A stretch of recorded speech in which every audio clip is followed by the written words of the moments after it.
Assalamu alaikum, dear students. I hope you're all doing fine, having a great quarantine time back at your home. Well, I welcome you to get another lesson of O3 accounting. I hope things are going fine at your end. The lessons that are being made and delivered, they are convenient for you all to understand. But obviously, your responsiveness matters a lot. Soon as we get your assignments timely, we can assess your performance way better as compared to anything else. Well, without taking much of the time, I'm going to start the practice question that I have planned for today. Well, in your chat room, you'll be having a document named as practice question. All you have to do is that within 10 to 20 seconds, just open up that document. That document has a question on it, okay? And I'm going to solve that question on the board, and we'll then move on towards another question. Uske liye you won't need a document. Well, I hope you all have the question in front of you. The question basically says that Gabby is in business buying and selling goods on credit. The following details relate to account of her customer Kasela for the month of September 2016. ये एक month की transactions हमें दे रहा है, and there are basically two parties over here. Question में it is evident. One is Gabby. Gabby is basically a supplier, all right? And she has a customer named Kasela. Now, there were few transactions that were occurred in September, starting with September 1st, opening balance owed by Kasela to Gabby. That means Kasela ने Gabby के कितने पैसे पे करने हैं? $900. Obviously बात है कि अगर हम Gabby की बुक्स की बात करेंगे, ठीक है, Gabby की बुक्स में अगर Kasela का अकाउंट प्रिपेयर करना है, तो that means we are required to prepare a sales ledger.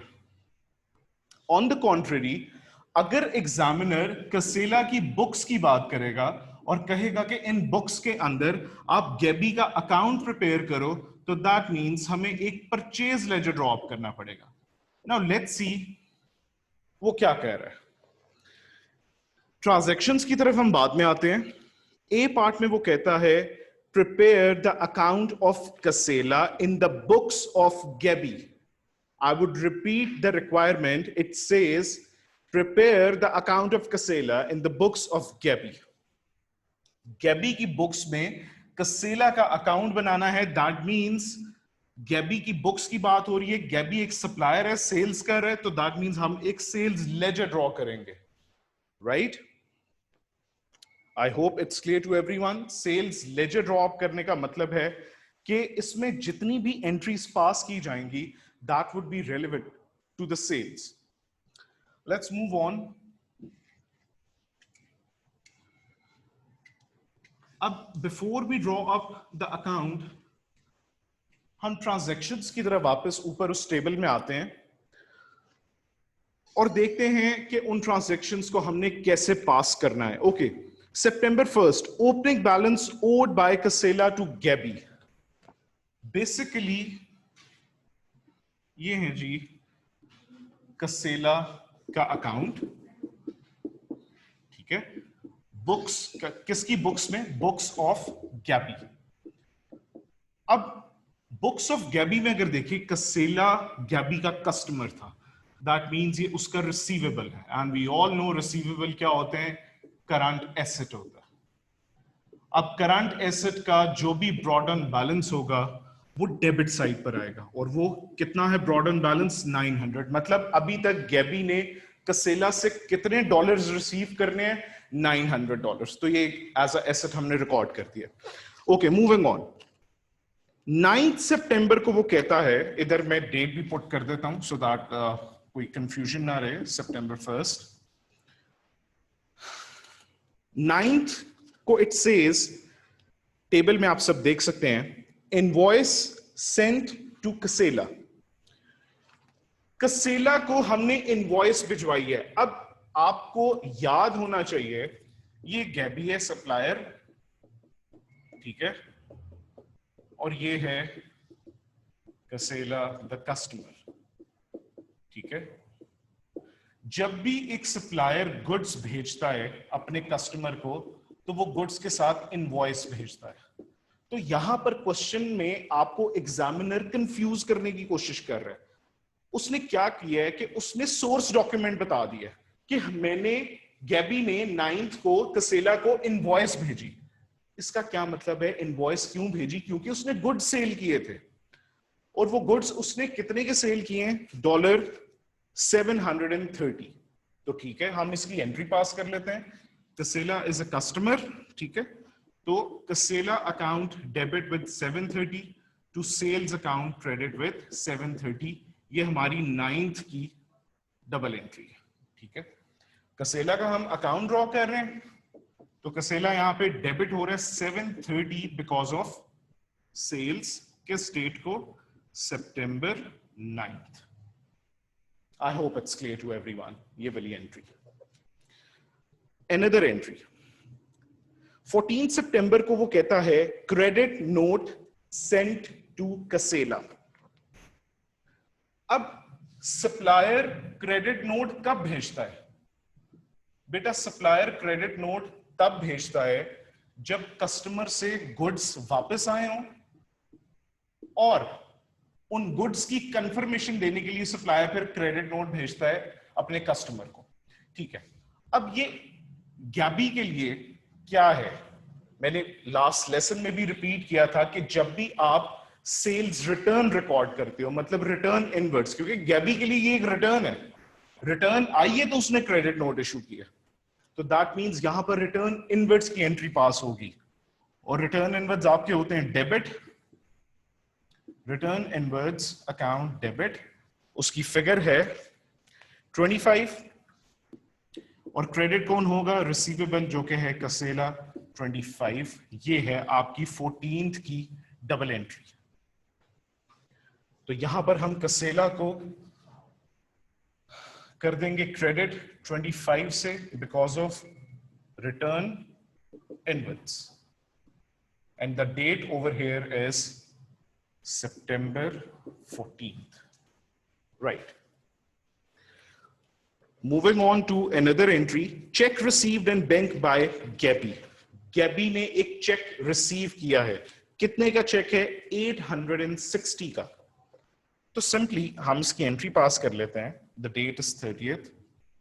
जब गैबी ने रिसीव किया है, गैबी की हम बुक्स बना रहे हैं, तो गैबी का बैंक अकाउंट हो गया डेबिट 860 से, और किससे रिसीव किया है हमने? कसेला से। कसेला अकाउंट क्रेडिट 860। तो यहां पर हम दोबारा कसेला को क्रेडिट कर देंगे 860 because of bank and the date is September 30th। 30th को ही वो कहता है एक और एंट्री हुई है, और वो क्या है? A very very simple one, discount allowed by Gabby। Gabby ने एक डिस्काउंट अलाउ किया है कसेला, ठीक है। तो डिस्काउंट अलाउड बेसिकली एक एक्सपेंस है, तो गैबी अपनी बुक्स में डिस्काउंट अलाउड को करेगा डेबिट, कितनी अमाउंट से? $40, एंड कसेला अगेन क्रेडिट हो जाएगा 40 से। This is your final entry. इसमें कसेला is being credited 40 because of discount allowed. I hope it's clear to everyone. And the date is again September 30th. अब अगर आप अपनी रिक्वायरमेंट देखें तो रिक्वायरमेंट में उसने कहा था प्रिपेयर द अकाउंट ऑफ कसेला in the books of Gaby, जो कि हमने बना लिया है। Balance the account and bring down the balance on 1st October। Obviously ये सितंबर के मंथ की ट्रांजैक्शंस है, इसका जो भी सीडी बैलेंस आएगा वो ऑब्वियसली October 1st का ब्रॉड डाउन बैलेंस होगा। यही वो बैलेंस मांग रहा है। तो चलो लेट्स कैलकुलेट इट। इसकी मैं थोड़ी सी कैलकुलेशन कर लूं। I hope you all remember the steps of balancing a T account, higher side में से we deduct the lower side. Apparently this is the higher side. इसका total is something like 1630. ये higher side का जो total है, this is recorded on both sides. और इस 1630 में से we will minus the total of this side, जो कि आता है 925. Well, 925 को अगर हम डिडक्ट करें 1630 में से,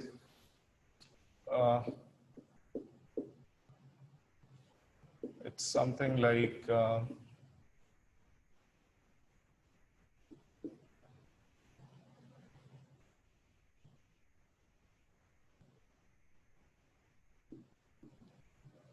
705.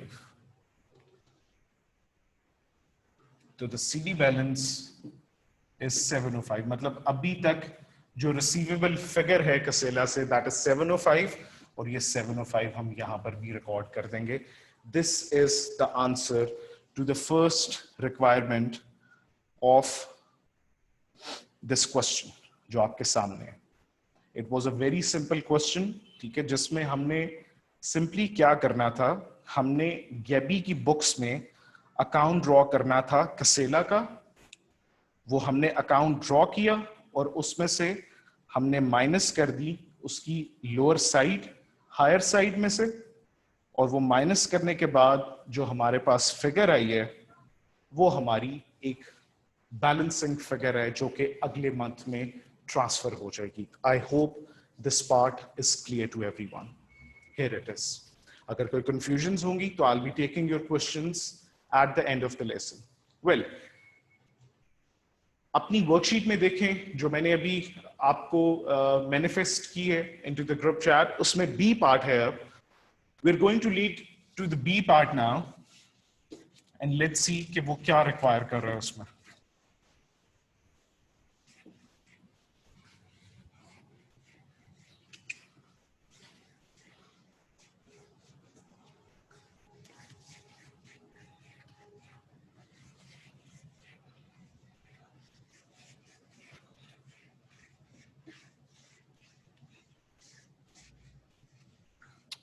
Well, the B part says, name the subdivision of Gabby's ledger which will contain the account of Casella. अच्छा, ये है जी Gabby as a supplier, ठीक है,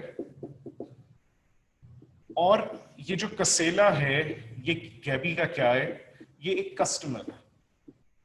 अब ये पूछ रहे हैं कि गैबी के लेजर्स के अंडर ये जो कसेला का लेजर, ये जो कसेला का अकाउंट है, ये लेजर्स की कौन सी सब डिविजन है. सब डिविजन बेटा let me recall you all, sub division का मतलब होता है कि ये कौन सा टाइप ऑफ लेजर है.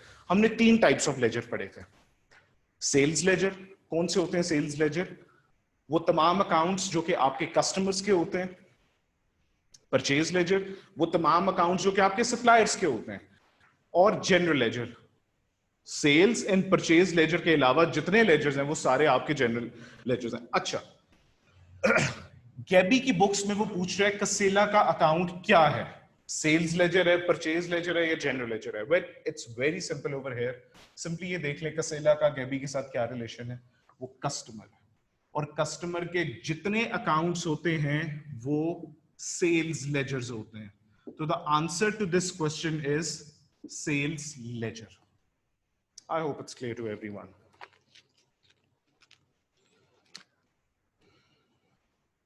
Well, we are now heading towards the final part of this question.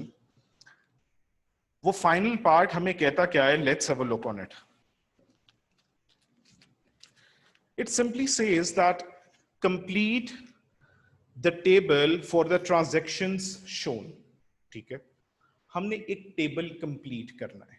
किन के लिए, एक बिलो ट्रांजैक्शंस हैं, आप अपने टेबल में देख सकते हैं, आपने क्वेश्चन पेपर में देख सकते हैं that a table has been drawn and वहां पर we have about 4 transactions. और उन 4 ट्रांजैक्शंस के लिए हमने ये बताना है कि आपका सोर्स डॉक्यूमेंट क्या है आपकी उस ट्रांजैक्शन की, और उसी ट्रांजैक्शन को आप कौन सी बुक ऑफ प्राइम एंट्री में रिकॉर्ड करेंगे. These are 2 specific things that we have to specify over here. Now for this purpose it's better कि मैं भी एक छोटा सा टेबल साथ बोर्ड पर ही ड्रॉ कर लेता हूं for better understanding of you all.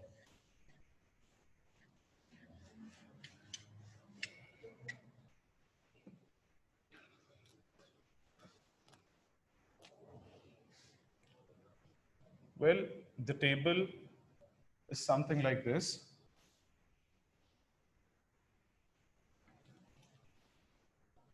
It has 2 columns over here, जिसमें एक में वो पूछ रहे हैं कि किसी भी पर्टिकुलर ट्रांजैक्शन का सोर्स डॉक्यूमेंट क्या होगा और वो ट्रांजैक्शन कौन सी बुक ऑफ प्राइम एंट्री में रिकॉर्ड होगी. तो ठीक है, देख लेते हैं. और यहां पर आपकी आ जाएंगी सब ट्रांजैक्शंस. अच्छा, क्वेश्चन में आप देख सकते हैं कि उसने ऑलरेडी एक ट्रांजैक्शन को कंप्लीट कर दिया हुआ है. अच्छा, पहली ट्रांजैक्शन है सोल्ड गुड्स ऑन क्रेडिट. बेटा simple as it could be. क्या हो रहा है इस ट्रांजैक्शन में? हमने गुड्स सेल किए हैं. किस पे सेल किए हैं? क्रेडिट पे. क्रेडिट पे जब भी गुड्स सेल किए जाते हैं तो उनका सोर्स डॉक्यूमेंट होता है सेल्स इनवॉइस. हम इनवॉइस जनरेट करते हैं जब भी हम गुड्स सेल करते हैं कस्टमर को. ठीक है, उसके बाद इसकी बुक ऑफ प्राइम एंट्री, ये कौन सी बुक में रिकॉर्ड किया जाता है?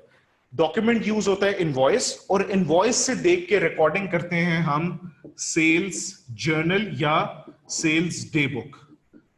Late me tell you all one thing. अगर जर्नल लिखा हो किसी डे बुक के साथ या डे बुक लिखा हो, it's one and the same thing. Don't get confused about it. अगर सेल्स डे बुक की जगह आप सेल्स जर्नल भी लिख देते हो तो it's one and the same thing. There is no difference in it. Okay, let's move on to the second transaction now. The second transaction says paid wages in cash. Well, जब भी आप wages पे करते हो, this is now as far as its source document is concerned, this is a new thing, so please pay heed to this transaction. जब भी आप wages पे करते हैं तो वेजेस के लिए आपका HR department, the human resource department, वो एक रजिस्टर मेंटेन करते हैं जिसका नाम होता है पेरोल रजिस्टर. जब भी वेजेस पे की जाए या उसका सोर्स डॉक्यूमेंट होता है पेरोल रजिस्टर. जो ऑर्गेनाइजेशंस पेरोल रजिस्टर नहीं बनाती, थोड़ा सा let me just move it a little down so that transactions के आंसर्स में कंफ्यूजन ना रहे. है पेरोल रजिस्टर. अगर पेरोल रजिस्टर कोई ऑर्गेनाइजेशन नहीं मेंटेन करी तो वो वेजेस के लिए ड्रॉ करती है वेज शीट. तो रिमेंबर वन थिंग स्टूडेंट्स, कि व्हेनेवर आपको वेजेस की एक ट्रांजैक्शन आती है और उसका आपसे सोर्स डॉक्यूमेंट पूछा जाता है, तो the source document over here is either your payroll register या योर वेज शीट. अच्छा, अब दूसरी इंपॉर्टेंट चीज, ये कौन सी डे बुक में रिकॉर्ड होगी transaction? Simple as it be. यहां पर क्या था? सोल्ड गुड, सेल्स हो रही थी क्रेडिट पे, गुड सेल कर रहे थे, वो सेल्स डे बुक में चली गई. हमने डे बुक्स की सारी जो रूल्स थे वो पढ़े थे. वेजेस के अंदर क्या आ रहा है? Cash. If you all remember one thing, ये हम O1 से पढ़ते आ रहे हैं. जब भी किसी ट्रांजैक्शन के अंदर वी हैव कैश और बैंक इन्वॉल्व, सिंपली वो ट्रांजैक्शन कौन सी डे बुक में रिकॉर्ड होगी? वो कैश बुक में रिकॉर्ड होगी. तो any transaction with bank or cash in it would be straight away recorded into the cash book. I hope it's clear to everyone. Well, moving on to another one. Purchased office fixtures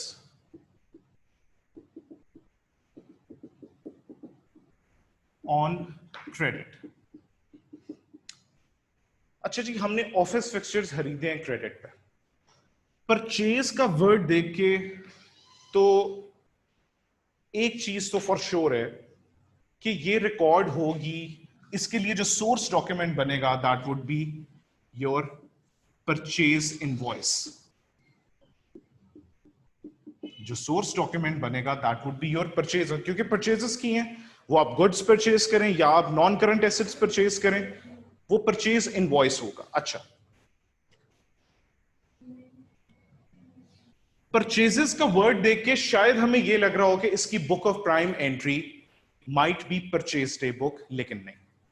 you have to clarify one thing, और वो क्या है कि purchase day book में सिर्फ और सिर्फ आपके गुड्स की जो परचेज है वो रिकॉर्ड होती है।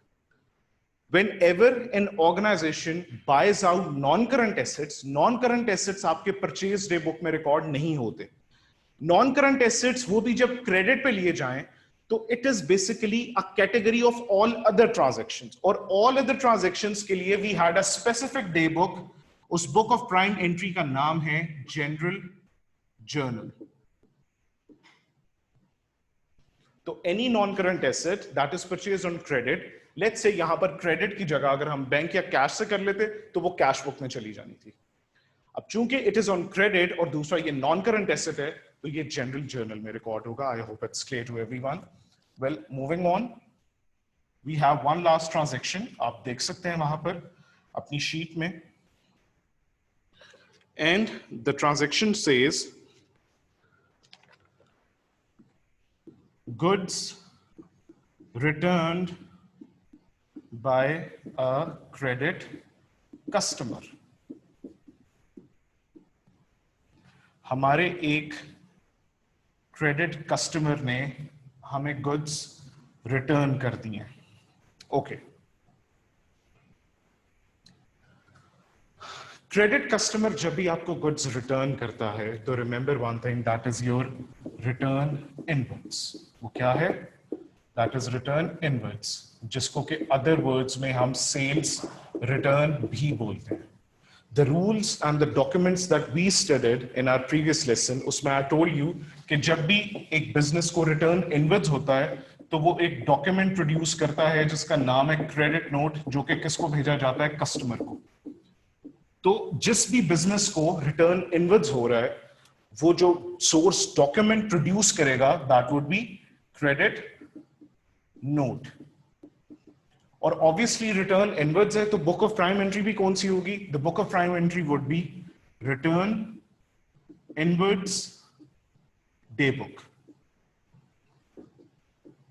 आप डे बुक लिख लें या जर्नल लिख लें, it is one and the same thing.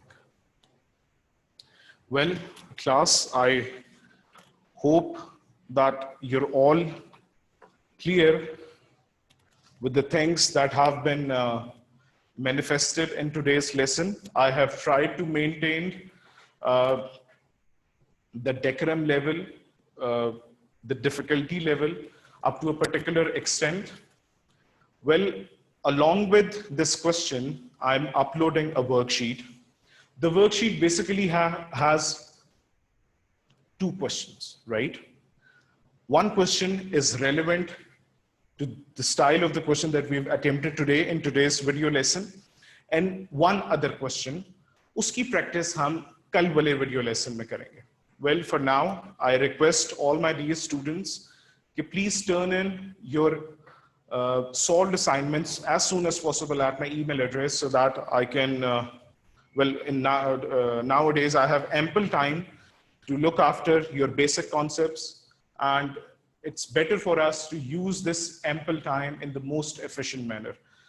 Well, for any kind of ambiguities or queries or any questions that are relevant to today's topic, I'll be taking your questions in the next 5 minutes. Till then, you can review the complete video lesson, and I'll be sitting on the mic in next 5 minutes. Thank you very much.